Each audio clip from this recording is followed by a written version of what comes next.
اي زول متقاعد له عندي مشروع بياكل الاكتفاء الذاتي، بياكل دجاج او جداد يوميا مجانا لمدة شهر. كيف؟ جدادتك في يومك مضمونة.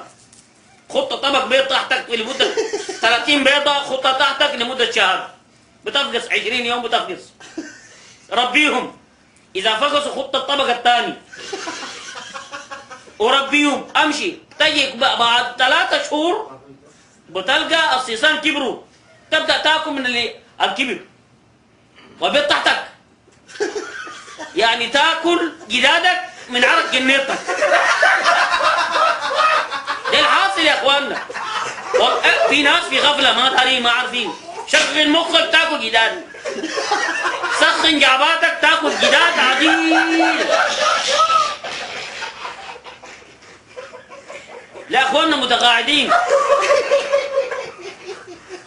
ما تاكل مدة ايدك، داير سكن داير ارض. لا يا اخي الحكومه فاضيه ليك؟ يا اخي الحكومه ما فاضيه والله، عندها اشغال وعندها امور سياسيه وعندها محاربات مع السنه وشيعه وهلاي. يا اخي العالم مستهدف، المسلمين مستهدفين، السنه مستهدفين، نحن في استهداف.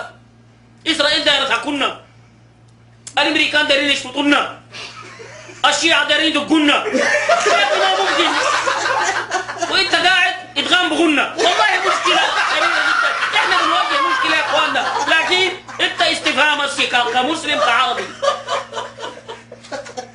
السلام ورحمه الله. والله كنت خادم حرميه ولا شيء.